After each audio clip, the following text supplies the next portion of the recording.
Good morning, fifth grade. We are going to continue with chapter 4 today and move on to lesson 2.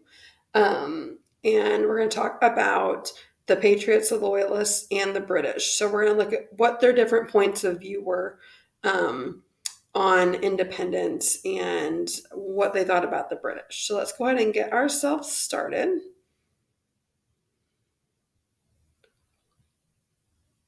I'm going to start with the timeline first.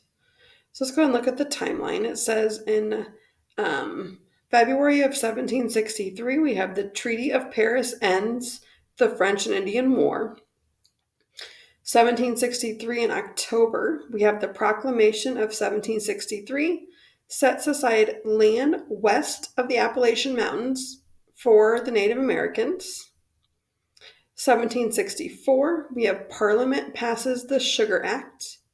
And then in 1765, we have Parliament passes the Stamp Act. In this picture here, it says in the 1760s and 1770s, the British Parliament passed tax laws that made many colonists unhappy. So that's what we see here in that picture. So let's go ahead and read about these new taxes that Great Britain was passing. I'm going to zoom in one more time here. It says new taxes. Great Britain's 1763 victory in the French and Indian War came at a great cost. The war doubled Britain's debt, which reached £122 million in 1763. Pounds is their dollars. Okay. Adding to the cost were the British troops left behind to protect the colonies from further conflict. King George III, who had been on the throne for only 3 years, struggled to find ways to pay the massive debt. George III was a young king determined to make his mark as a strong ruler. He surrounded himself with advisors who agreed he should rule the colonies with a firm hand.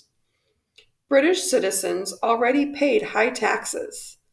The advisors argued that it was only fair to tax the colonists to help pay for Britain's protection during and after the war. Parliament and British legislature passed the Sugar Act in 1764. It forced the colonists to pay a tax on all sugar products. An older British tax on sugar products already existed, but the British government had never enforced it. With the Sugar Act, any colonist who refused to pay was arrested and fined. However, the Sugar Act did not bring in enough money to make a significant impact on Britain's debt. So 1 year later, Parliament passed the Stamp Act. It forced colonists to buy stamps for all printed documents. This included everyday paper products such as letters, newspapers, pamphlets, and even playing cards. So anything that was made of paper was taxed through the Stamp Act. Many colonists were furious. They disagreed with Britain's imposing the tax on them. Colonists complained that Parliament passed the new tax laws without the colonists' consent or agreement. One strong opponent of the tax laws was Samuel Adams of Massachusetts. Adams sent protest letters to newspapers and addressed the delegates from the colony's assembly. In one letter, he stated, "If our trade may be taxed, why not our lands? Why not everything we possess or use?" So this is a picture here of a British stamp that was used on printed documents. Move my picture out of the way there. You can kind of see it a little better. All right, let's go and take a look at this chart skills. It says GDP is the gross domestic product, the total value of all goods and services a country produces in a year. So when a country owes more in debt than it produces in a year, it can take a long time for the country to pay down its debt. So if you look here, as it comes from 1700 every 10 years, so we have 1700, 1710, 1720, 30, 40, 50, 60, all the way to 1770. You can see each year that the British debt, or their percentage of gross domestic product, or the GDP, continues to rise every year. A little bit it went down a little bit in 1730, but for the most part, it goes up. So in 1700, their GDP was 23%, and then it went to 126. That's quite a big jump in just 70 years. Let's go ahead and look at the stop and check. It says, how did Britain plan on paying the war debt? So remember that they said that Britain planned on paying back the debt that they accrued in the war by taxing the citizens of the colonies. So they first imposed the Sugar Act, which taxed all sugar products, and then they imposed the Stamp Act that taxed all paper products. The colonies respond. Colonists were still British citizens. Since the British government had spent money to protect these citizens, Parliament believed that the colonists should pay their fair share for the French and Indian War in the form of taxes. Many colonists saw the Stamp Act as taxation without representation. That meant they were forced to pay taxes approved by officials that they had not elected. Colonists who demanded that Americans have more control of their government were known as Patriots. Before these tax laws, only colonial legislators had taxed colonists. Colonists had accepted those taxes because they had elected the officials. These officials, they argued, were the only ones who should be allowed to tax goods. To make matters worse, the new tax money collected from the colonists went to Britain instead of the colonial governments. So all the taxes they collected from the Stamp Act and the Sugar Act didn't even stay in the colonies. It went back over to Britain to repay that debt. So they were not happy about those taxes for that reason. So every colony protested the new tax law. In Boston, some colonists formed a group to protest the Stamp Act. They called themselves the Sons of Liberty. Samuel Adams actively participated in this group. The Sons of Liberty met under an elm tree that Adams called the Liberty Tree. As tensions continued between the colonies and Great Britain, many patriots began talking about breaking away from Great Britain and becoming independent. So this is a picture of the colonists protesting in the streets. Not all colonists were patriots, however. A third of all colonists remained loyal to King George III. These people were called Loyalists, meaning they stayed loyal to the king. Many of them were wealthy, but others were ordinary people. Some business leaders were Loyalists. Philadelphia merchant Thomas Clifford complained that independence would assuredly prove unprofitable. Many Loyalists wished to remain British citizens or were fearful that independence would lead to chaos. In 1765, representatives from 9 colonies met in New York City and formed the Stamp Act Congress. The representatives declared that Parliament had no right to tax the colonists since colonists were not allowed to vote for members of Parliament. These laws, they argued, were against British legal traditions. Parliament created more conflict by ignoring the colonists' concerns. On November 1st, the Stamp Act took effect. In turn, angry colonists staged a boycott. Boycotting means refusing to do business with or to buy goods from a person, group, or country. Colonists refused to use the new stamps. Colonial women joined the protest. They formed a group called the Daughters of Liberty. They made a kind of cloth known as homespun and found other ways to replace British goods with homemade items. Colonists refused to purchase British goods, such as tea. The boycott began to hurt British merchants. Because of the boycott, Parliament in 1766 voted to cancel the Stamp Act. So This teapot was made for sale in the colonies to celebrate the cancellation of the Stamp Act. You can see that here.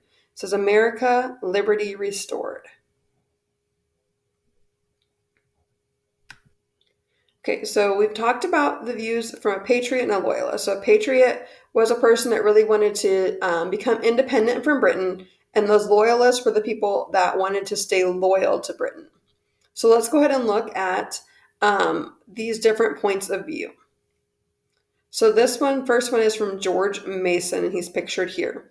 It says, colonists who demanded that Americans have more control of their government were known as patriots. Colonists who wanted to remain loyal to the British government were called loyalists. The following quotations show the points of view of George Mason, a patriot, and Joseph Galloway, a loyalist. So here's George Mason's. It says, we claim nothing but the liberty and privileges of Englishmen in the same degree as if we had still continued among our brethren in Great Britain. These rights have not been forfeited by any act of ours. We cannot be deprived of them without our consent, but by violence and injustice. So it's George Mason, letter to the Committee of Merchants in London, in June 6, 1766. So he's saying we still have the same rights as the British citizens, but for some reason you're really taking our rights away and you're not letting us vote for our representatives. So now here is our paragraph from Joseph Galloway and his point of view. It says, the protection of America has, in no small degree, contributed to this burden of the mother country, meaning that they spent a lot of money on the war. To the large sums of money that have been expended from the English treasury and the parental care of a British parliament, we, in a great measure, owe our present freedom. So again, that's from Joseph Galloway, a letter to the New York Gazette in August of 1765. So again, just kind of recapping the arguments. George Mason saying you're taking our rights away, not letting us have a vote, not letting us have a say in our taxes. And then you have Joseph Galloway down here who's saying, but we only have our freedom right now because Britain has helped us pay for the war against the Native Americans and the French.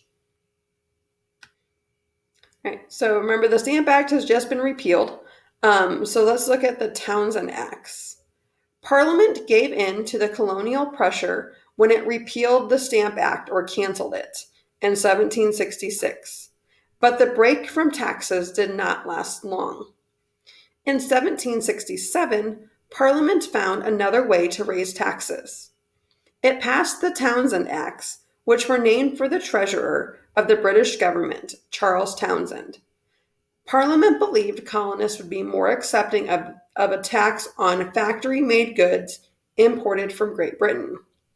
These included common imports such as tea, paper, glass, lead, and paint. Again, the colonists were angry.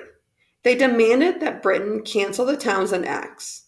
They also organized a boycott of the newly taxed items, as well as any colonial businesses that continued to sell or use taxed goods. So the citizens boycotted, meaning they didn't buy the items, they didn't buy the products. They even boycotted certain stores that were selling the products. So if you look here, this is just showing the goods tax under the Townshend Acts for things like tea, paper, glass, lead, paint. After the passage of the Townshend Acts, a Pennsylvania farmer named John Dickinson began writing a series of letters to the people of Great Britain. Although he was a patriot, Dickinson was against independence and argued in favor of peaceful protest of Britain's taxes. Some other patriots agreed with him. In fact, there were many among the British patriots and loyalists who did not wish to go to war. But in the coming years, relations between the colonists and Great Britain would become only more tense. Britain feared the boycotts could lead to violence, and so they acted on those fears. Britain sent troops to Boston, which was the center of the colonial protests. What happened next would push the two sides even closer to war. So this picture here is showing the colonial boycotts. They affected the economy in Britain as well as in the colonies. So there's a visual for you. So looking at around the world, it says, how did the boycott hurt Britain's economy? The French and Indian War had left Britain not only with debt, but also with an economic recession. Colonists' boycott of British goods weakened trade in a struggling British economy. British businesses and factories suffered losses from fewer products being exported to the colonies. So, like the colonists, British merchants began organizing to pressure Parliament to end the Stamp Act.